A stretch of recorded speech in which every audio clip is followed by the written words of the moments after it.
Welcome to the channel Guide Pharma Line. आज के इस वीडियो में हम बात करने वाले हैं डी फार्मा सेकेंड ईयर के सब्जेक्ट फार्माकोथेरेपेटिक्स के टॉपिक मायोकार्डियल इन्फ्रैक्शन के बारे में। आज के इस वीडियो में हम जानेंगे कि मायोकार्डियल इन्फ्रैक्शन क्या होता है, ये कितने टाइप्स का होता है, मायोकार्डियल इन्फ्रैक्शन के रिस्क फैक्टर क्या हैं, इसका साइन एंड सिम्टम्स क्या होता है और इसको हम कैसे डायग्नोस कर सकेंगे। तो चलिए स्टार्ट करते हैं। सबसे पहले हम मायोकार्डियल इन्फ्रैक्शन की डेफिनेशन देख लेते हैं कि मायोकार्डियल इन्फ्रैक्शन क्या होता है। मायोकार्डियल इन्फ्रैक्शन एक कंडीशन है जिसमें आपकी कोरोनरी आर्टरी में ब्लड का फ्लो कम हो जाता है। और ये ब्लड का फ्लो किस वजह से कम होता है, या तो कोरोनरी आर्टरी में किसी एथेरोस्क्लेरोसिस का फॉर्मेशन हो या फिर एम्बोलस या फिर थ्रोम्बस का फॉर्मेशन हो जाए, इसकी वजह से आपकी कोरोनरी आर्टरी में ब्लड का फ्लो कम हो जाता है। जैसे कोरोनरी आर्टरी क्या होती है, कोरोनरी आर्टरी ऐसी आर्टरीज होती हैं जो आपके हार्ट को ब्लड की सप्लाई करती। अब क्या है, ये मान लीजिए कोरोनरी आर्टरी है और ये आपके हार्ट को ब्लड की सप्लाई कर रही है। अब अगर इसमें किसी भी तरीके से एथ्रोमा का फॉर्मेशन हो जाए, जिसको हम एथेरोस्क्लेरोसिस बोलते हैं, या फिर थ्रोम्बस या फिर एम्बोलिस का फॉर्मेशन हो जाए, तो आपका वजह से आपकी कोरोनरी आर्टरी में डिपॉजिट होगा और इसकी वजह से जो इसका एरिया है वो छोटा हो जाएगा। इसका मतलब क्या है, अब जब मान लीजिए कोरोनरी आर्टरी में ऐसे पहले इतने एरिया में ब्लड का फ्लो होता था और अब क्योंकि इसमें ये फॉर्मेशन हो गया है, इसकी वजह से अब इसका एरिया छोटा हो गया है, नैरो हो गया है। अब इसका एरिया छोटा हो गया है तो ब्लड तो वही है, ब्लड को तो उतना उसी एरिया में जाना है। तो क्या होगा, आपका जो ब्लड है वो प्रॉपर तरीके से फ्लो नहीं कर पाएगा, क्योंकि अब क्या है, जो आपका ब्लड यहाँ से आ रहा है वो जाएगा कहाँ से, सिर्फ इतनी ही एरिया से जा सकेगा। और ये एरिया क्योंकि यहाँ पे एथ्रोमा या फिर एम्बोलस या फिर थ्रोम्बस का फॉर्मेशन होने के कारण ये ब्लॉकेज क्रिएट कर रहा है, जिसकी वजह से आपका ब्लड जो है वो प्रॉपर फ्लो नहीं कर पाएगा। इसी कंडीशन को हम मायोकार्डियल इन्फ्रैक्शन बोलते हैं। ठीक है। अच्छा, मायोकार्डियल इन्फ्रैक्शन क्या होता है, ये एक इरिवर्सिबल डैमेज है और ये किस वजह से होता है, इस्चेमिया या फिर हाइपोक्सिया की वजह से होता है। अब इरिवर्सिबल डैमेज का मतलब क्या होता है, जैसे दो तरीके के डैमेज होते हैं, एक इरिवर्सिबल डैमेज, एक रिवर्सिबल डैमेज। इरिवर्सिबल डैमेज ऐसा डैमेज होता है जो आप उसको दोबारा से सही ना कर सको, वो होता है इरिवर्सिबल डैमेज। और रिवर्सिबल डैमेज ऐसा डैमेज होता है जो इसको आप सही कर सकते हैं। मतलब अगर एक बार कोरोनरी आर्टरी में थ्रोम्बस का फॉर्मेशन हो गया या फिर एम्बोलस का फॉर्मेशन हो गया तो ये दोबारा से सही ना हो पाए, इस कंडीशन को हम बोलते हैं इरिवर्सिबल डैमेज। तो ये क्या है, एक टाइप का इरिवर्सिबल डैमेज है। और ये क्यों होता है, ये आपके जो मायोकार्डियल टिश्यूज़ होते हैं उसमें लंबे समय तक अगर इस्चेमिया या फिर हाइपोक्सिया हो, यानी हाइपोक्सिया मतलब क्या होता है, ऑक्सीजन की कमी होना। जब आपकी कोरोनरी आर्टरी या फिर मायोकार्डियल टिश्यू जो कि हार्ट के टिश्यूज़ होते हैं उसमें लंबे समय तक ऑक्सीजन की सप्लाई ना हो, देखिए अब जब लंबे समय तक ऑक्सीजन की सप्लाई ना हो तो क्या होगा, इस एरिया के टिश्यूज़ क्या होते हैं, ऑक्सीजन ना मिलने की वजह से डेड होना स्टार्ट हो जाएंगे। और जब डेड होना स्टार्ट हो जाएंगे तो यहाँ पे वो क्या करेंगे, ब्लॉकेज क्रिएट करेंगे। ठीक है। तो इस कंडीशन को, इसकी वजह से ही क्या होता है, इसे हम इरिवर्सिबल डैमेज बोल रहे हैं। मतलब ये सही नहीं हो सकता, एक बार डैमेज हो गया तो फिर ये सही नहीं हो पाएगा। ठीक है। अब क्या होता है, मायोकार्डियल इन्फ्रैक्शन के क्लासिफिकेशन क्या है, क्लासिफिकेशन क्या होता है मायोकार्डियल इन्फ्रैक्शन का। सबसे पहला टाइप 1 होता है। टाइप 1 को हम स्पॉन्टेनियस मायोकार्डियल इन्फ्रैक्शन बोलते हैं, जो कि प्लेग के रैप्चर या फिर इरोजन की वजह से होता है।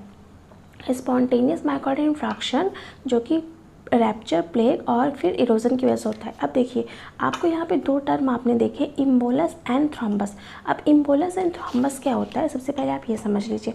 देखिए, इम्बोलस क्या होता है, थ्रोम्बस क्या होता है, थ्रोम्बस क्या होता है, थ्रोम्बस क्या है, जब आपकी आर्टरीज या फिर वेन्स में जब थ्रोम्बस का क्या होता है, यहाँ पे थ्रोम्बस का फॉर्मेशन होने का मतलब क्या है, क्लॉटिंग हो जाए।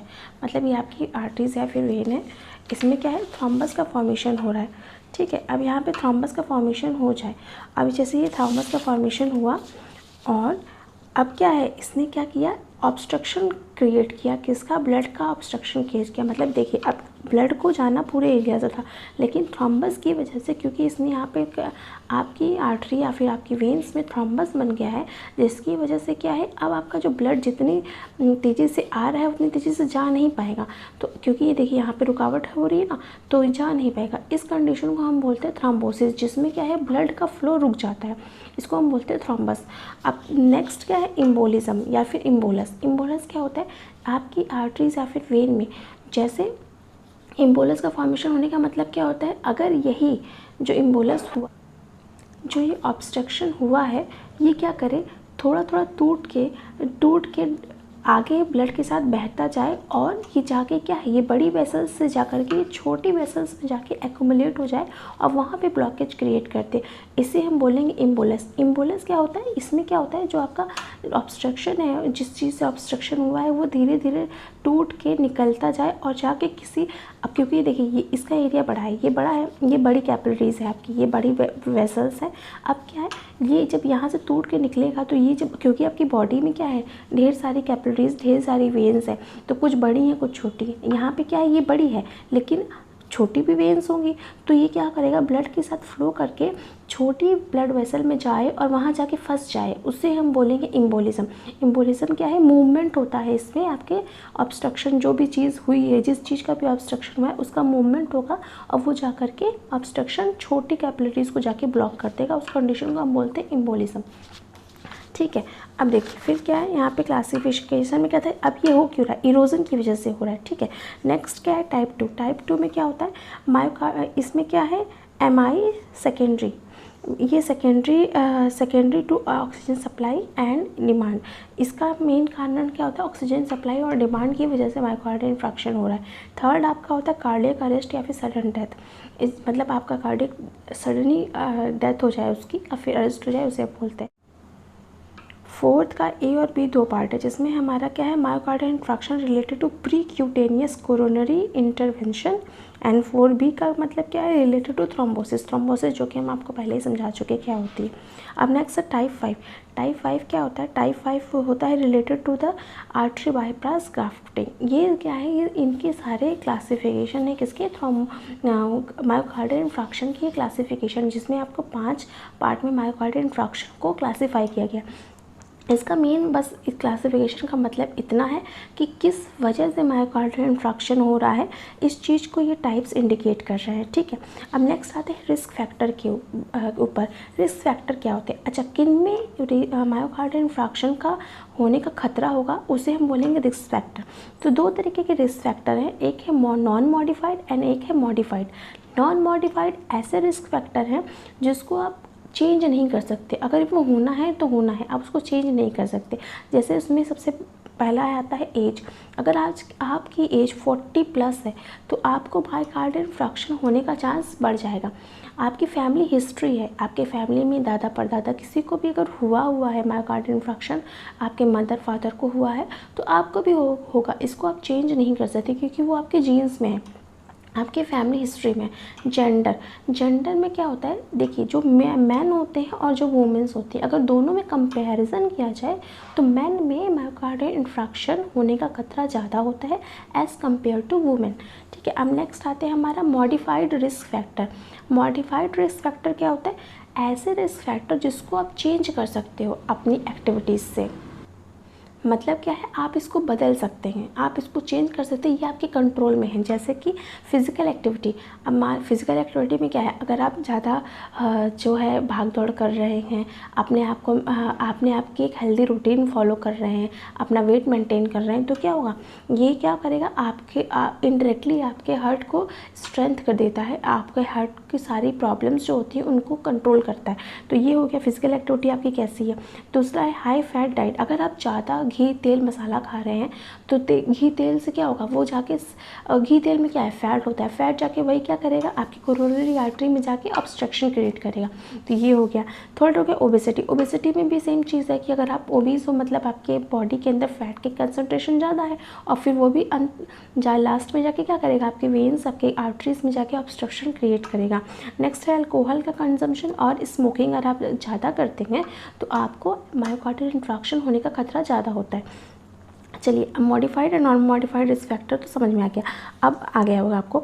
अब देखिए नेक्स्ट है आपका क्लिनिकल मैनिफेस्टेशन, यानी इसके साइन एंड सिम्टम्स क्या होते हैं, क्या इसका साइन एंड सिम्टम्स है, कैसे हम पहचानेंगे कि किसी पर्सन को मायोकार्डियल इन्फ्रैक्शन है या फिर नहीं। सबसे पहला जो साइन एंड सिम्टम्स होता है वो होता है चेस्ट पेन एंड डिस्कम्फर्ट, जो कि मोर कॉमन होता है। जो आपका चेस्ट पेन और डिस्कम्फर्ट है वो मोस्ट कॉमन सिम्टम है मायोकार्डियल इन्फ्रैक्शन का। अच्छा, ये सेम सिम्टम एंजाइना का भी होता है। अच्छा, जो आपका जो ये सिम्टम है वो रेडिएट्स होता है फ्रॉम जॉ टू नेक, मतलब जॉ से कि जबड़े से लेके आपके नेक तक ये जाता है। सेकंड आता है, अच्छा ये चीज़ और भी देखने वाली चीज़ है कि ये जो सिम्टम होता है ना वो मोस्ट कॉमन होता है जो एज्ड पेशेंट होते हैं उसमें, जिनको डायबिटीज़ मिलेटस है उसमें, या फिर जिनको हाइपरटेंशन की बीमारी है उसमें ये सिम्टम कॉमन होता है। नेक्स्ट है आपका डिस्पनिया, यानी कि सांस लेने में प्रॉब्लम होगी। फटीग यानी कि थकावट लगेगी। वोमिटिंग विथ पेन, मतलब वोमिटिंग होगी पेन के साथ। डिस्फोरोसिस मतलब क्या होगा कि आपको बदहजमी लगेगी। उसके बाद क्या है, एक्सेसिव स्वेटिंग होगी। डिजीनेस, सर में दर्द होगा। पाल्पिटेशन होगा, मतलब जी मचलाएगा, जी मतलब घबराहट होगी। उसके बाद लॉस ऑफ कॉन्शियसनेस होगा, आपका जो दिमाग है वो थोड़ा कॉन्शियसनेस नहीं रहेगा, थोड़ा सा आपको चीज़ें समझने में और इन सब चीज़ों में प्रॉब्लम होगी, आप अपने होशो हवास में नहीं रहोगे थोड़ा बहुत, ठीक है। उसके अलावा इनएडिक्वेट ब्लड फ्लो इन ब्रेन, मतलब क्या है, आपके ब्रेन में प्रॉपर ब्लड की सप्लाई नहीं हो पाएगी। उसके बाद क्या है, कार्डियोजेनिक शॉक होगा, सडन डेथ, या फिर लो ग्रेड फीवर होगा, यानी आपको हल्का हल्का बुखार सा हो सकता है। लो ग्रेड फीवर मतलब हल्का बुखार।